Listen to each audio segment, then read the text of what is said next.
Hello, welcome to another episode of Lore Maker's Guide to the Galaxy. My name's Adam Weezer, and I am an associate writer here at CIG Los Angeles, and I'll be your host today on a tour of one of the many systems that you'll be able to explore in Star Citizen and potentially Squadron 42. So today we're going to go off to a system which is interesting for a number of reasons. It's in kind of an interesting position, it has an interesting history, and for the longest time, no one really thought much about it, which actually played into how important it did become within the history of the UEE in particular. So today we're going to go visit the system of Tohil. We're going to start on Earth, as always, and here using this handy, beautiful star map that we've put together along with our friends at Turbulent. We're going to hit Tohil right here in the search bar. And let's go visit the system. Now, the system was originally discovered in 2716. And though it was discovered at that time, the UEE didn't claim it for a while after, for reasons which I'll explain as we go further into this presentation. But it's a 4-planet system that has at the very center a K4 main sequence star. Now this thing, I love going in close here because the effects they have of the sun rays coming off it are quite beautiful. These types of stars are really something that astronomers really look out for in the universe even today, because they have a long, stable time where they can actually basically put out the right amount of heat and everything to have a very good and viable green band. These things can stay stable for close to 15 to 30 billion years is kind of the range we expect, which is about double what the sun at the center of our system is expected to kind of like stay in its state. So people always look to these types of systems with the K4 main sequence stars as being quite potential for maybe alien life forms and habitation, which was the case when this system was first discovered too. They do, just for a frame of reference, they do have, they're not as big or as bright as the sun at the center of the Sol system. This one, for example, this star at the center of Tohil, actually has a luminosity of 0.19 compared to our sun. If our sun's 1, this is just almost 2/10 as bright when it comes to that. Now the Tohil system itself, let's back out here for a second and try to explain why this system hasn't really been thought highly of or much about throughout most of history. Was discovered by two basically almost by chance, by Oisha Sun and Aida Famino, who were basically two folks that were running this smuggling operation right here in the Nix system, which you'll see is connected to Tohil through a large jump point. So they were living on Levski, which, as you're familiar with, they have basically people there that are anti-UEE, and when this system was discovered in 2716, it was the height of kind of the Mesa Rain. Lots of really horrible stuff was going on, and people were realizing that they weren't quite what they hoped to be. So they were working in Nix, a system which was anti-UEE, but they also don't want to encourage a lot of piracy or a lot of bad stuff going on there, because more activity by those types of elements might then bring the UEE to go visit them and kind of stamp the foot down. So they actually were banished from Levski for Aida Firmino actually trying to really promote their smuggling operation. They were kicked out, and they're sitting in the outer reaches of the Nix system here, just floating around. And Oisha Sun was a very talented mechanic and pilot, and she was doing some fixes and repairs to the new scanner system and started to get this string of strange readings, which at first she assumed were mistakes on her part due to what she did, but after she examined it, she actually realized that they were hinting at a new jump point, and they followed it on through, and they ended up in the Tohil system. Now, if you think about this, if you look at the map right now, there's only one jump. So at the time the system was discovered, it basically ended right there. This second large jump that didn't exist yet. Nobody knew about it. So when it first happened, they ran back to the Nix system, ISEA and OESIA, and they basically decided to figure out, like, well, what are we going to do with this? Here's this entire new system that we know very little about. But they, could we use this? Could it be a good smuggling port? They had all these ideas, and what ISEA decided to do was she's like, listen, I've got some friends down here in the Bremen system. They've got some really high-class scanning equipment. Let's go pay them a visit. We'll bring them back here. They'll scan the system, and we'll figure out whether this is something maybe we should try to keep secret on our own, or whether it'll just be worthwhile to broadcast it to everyone and let them know that this new system was discovered. Now, they get to Bremen, and these two celebrate their discovery the first night, and OESIA wakes up the next morning with this terrible hangover, and ISEA's gone, and so is the constellation that was used to discover the system. And not long thereafter, news reports start popping up all over the UEE that this new explorer, ISEA Firmino, had discovered a brand new system. Now, OESIA was really hurt by this because she was the one who did a lot of the work to do this, and she also felt double-crossed by ISEA, and basically went to the Terra Gazette with her side of the story, and with a bunch of reg tags showing the constellation that they'd used and a bunch of smuggling operations. And in doing this, kind of blew up ISEA's entire story about how she was this lone, intrepid explorer that had gone off and discovered this new system. The entire controversy was was kind of big news on the spectrum for a few weeks until it eventually kind of faded away. Now, once the UEE got word about the system, they went in there, and again, if you're looking at the map, it's just Nix to there. That's all they see, and even at that time, Nix wasn't a UEE system, but the UEE still went in because they wanted to see exactly what was there. And besides the sun, which we described before, they found Tohil-1, which is a lava planet, as you can see, very, very close to the system's sun. Now, just to give you an idea of how close, this is 0.064 AU away from the sun. So if the Earth is obviously 1 AU away from our sun, this is 0.064 away from the sun. So obviously all the heat and being right in that vicinity there has turned this into a lava planet and a place that's completely inhospitable for human activity in any way, shape, or form. Now, if we back up here, you can see the very start of the green band here. And next we're going to go to Tohil-2, and this is actually just on the inside edge of the green band. So this sits at 0.317 AU in the system. Again, that's measured from the sun, and the green band starts at 0.41. So just outside of it, just out in this range here. So again, it's not quite a habitable planet because it is just on the inner part of the green band. This planet is it's a rocky, it's a mesoplanet, so there was a chance if it was in the green band we could make it habitable. It lacks an atmosphere though. No one quite is sure if it had it, if it lost it. The planet does suffer from very intense solar winds, so there's a theory that over the millennia, whatever atmosphere this planet had was slowly stripped away by the solar winds and just left it without an atmosphere. That fact, again, corresponding with the fact that it's just inside the green band, made this another planet that the UEE, when they first looked at it, didn't make them too excited about. Now, the crown jewel of the system, which even at that time wasn't considered that great, is Tohil-3 right here. And this is an ocean planet with no significant land masses at all on its surface. So we're going to skip over this for right now because it does play an important part in the history. But when the UEE first looked at it in 2716, they just saw a big ocean world without many resources on it, and they didn't see the appeal of trying to settle down in an ocean world at that point. If we go out a little further, I'm going to back it up, and you'll see on the edge of the green band here, you've got the Tohil Belt Alpha. Now, this is a very, very dense asteroid belt, and the first scans of it were kind of promising because there are minerals and different things worth mining in this belt.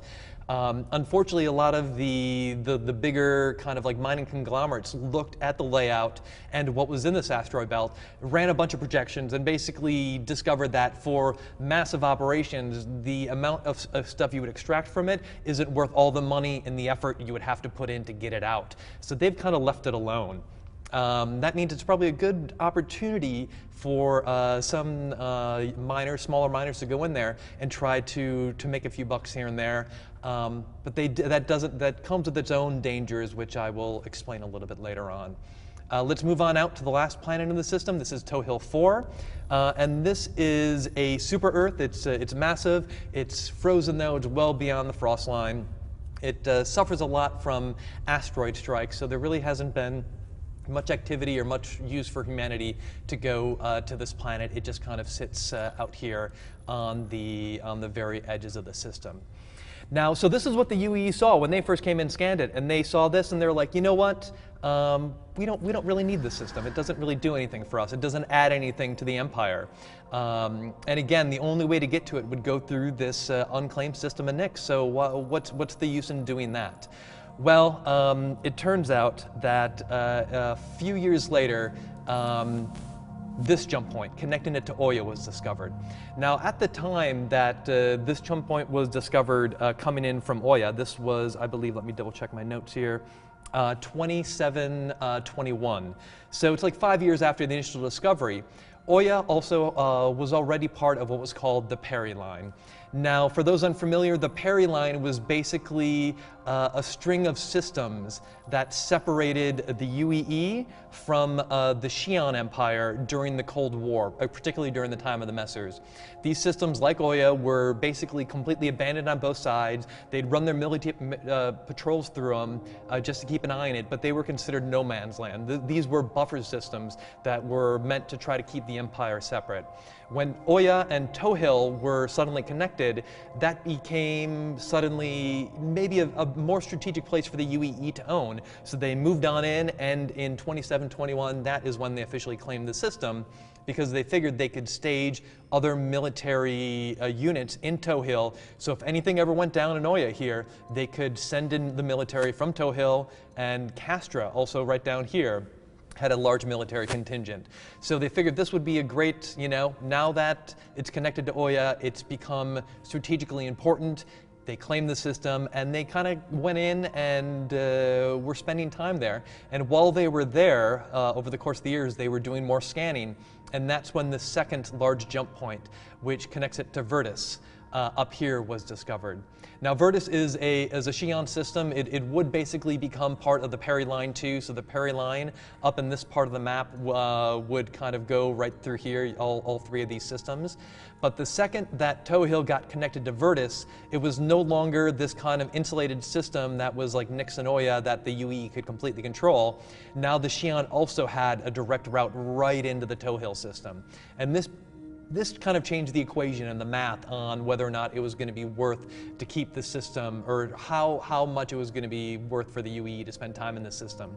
Because if you kept a military contingent there, it would be very expensive to basically watch this jump point, kind of be prepared for anything that might come from Oya. And of course, if something does go on there, you're kind of isolated, because Oya is an empty system. Nix is a system which is, there's no military presence in it for the UEE. So getting any backup or resources to the system in case of an attack or an emergency or anything would be much more difficult than expected, or than you would want it to be.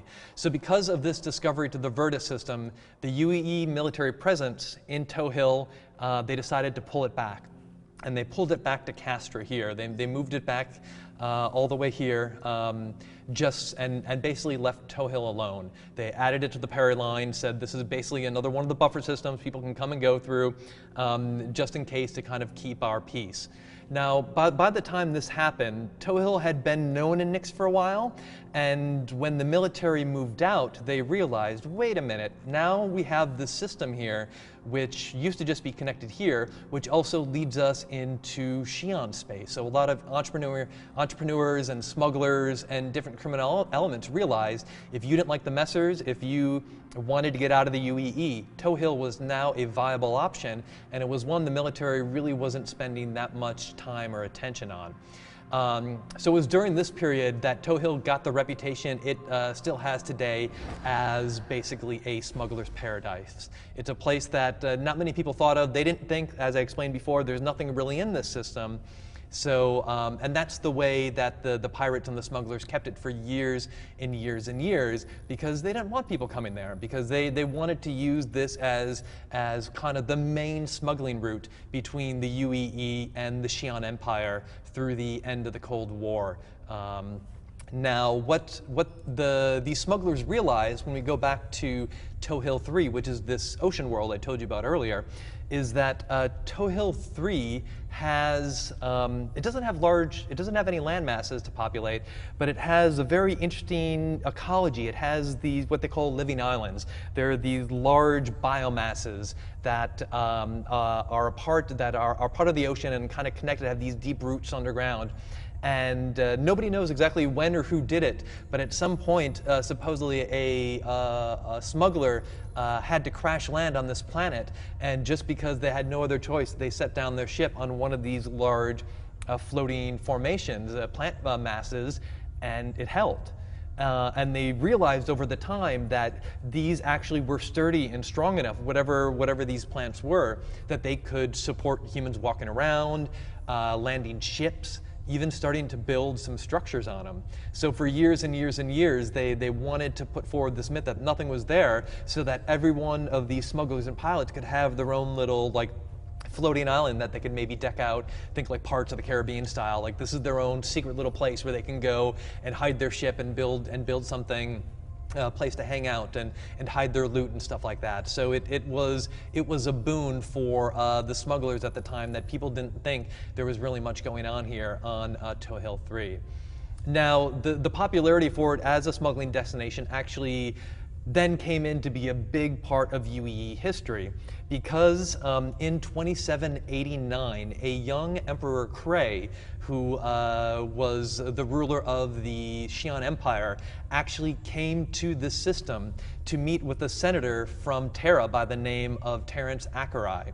Now, they sat down and they had the first kind of human and Xi'an meeting to talk about the Cold War and try to negotiate a solution to it. And what they walked away from at the end of this conference, which was done in complete secret, nobody else in the UEE or the Xi'an Empire knew about it, is they walked away with an agreement that if the Messer government and basically the Earth part of the UEE at any point did an attack on the Xi'an Empire, Terra and the more what you would call maybe forward-thinking wing of the UEE, as represented by Terra, would support the Xi'an and would not fight in any attack against them that the Messers tried to put forward at this time. When this treaty was basically announced to the general public, it was one of those things that it didn't have an immediate impact, but it was definitely one of the key factors into the downfall of the Messers, because it showed just how toothless they were in being able to stop something like that. And it really galvanized those who were anti-Messer and probably more of a pro-Terra bent, that there was hope that there could be a peace to this Cold War. So it's a very important system in the history of the UEE for bringing peace and a bit of stability to the empire with this agreement with the Xi'an. Just a few other really quick things about Tohil 3, because this is the system, or this is the planet. When you visit the system, you'll be able to go visit some of the landing zones, see some of their. It's just even though the system isn't, or this planet isn't technically recognized by the UEE Senate, there are still some UEE laws that do govern the type of building that does go on here, because the floating biomasses that take up this planet, they don't want to put too many people, too many ships, or too many large structures on them that may have an adverse effect on them. Very famously, Amadon Island sank here, and it was the biggest and the most populous island, kind of like island mass on this planet, and it sank for most people believe it's because of what humanity did, putting so many structures on it, that it eventually just brought it, kind of all the weight brought it down and destroyed whatever structure, however the biomass works here. So it's an interesting place. It's not going to be too heavily populated all over the place because of the strange living conditions, but it's definitely a very unique and unusual place in the history of the system. And one final thing to note, as I said, the Tohill Belt Alpha, there are some minerals in there, and you could probably make a few bucks if you're a smaller miner wanting to go out there and do some digging around. But just be warned that, again, this system became a smuggler's paradise. There is a very strong outlaw presence in this system, and this dense asteroid belt is also one of those areas where pirates, outlaws will hang out, set up traps, maybe try to hide their whatever they have in certain places here. So even though mining might be profitable for some, it can also be quite dangerous. So just a little heads up if you decide to venture into the Tohill asteroid belt. So that was a quick look at the Tohill system, which you'll be seeing in the game at some point in the future. Hope you enjoyed the history and a little bit of the science behind it. And we'll see you next time on Loremaker's Guide to the Galaxy. Thank you for watching. So if you want to keep up with the latest and greatest in Star Citizen and Squadron 42's development, please follow us on our social media channels. See you soon.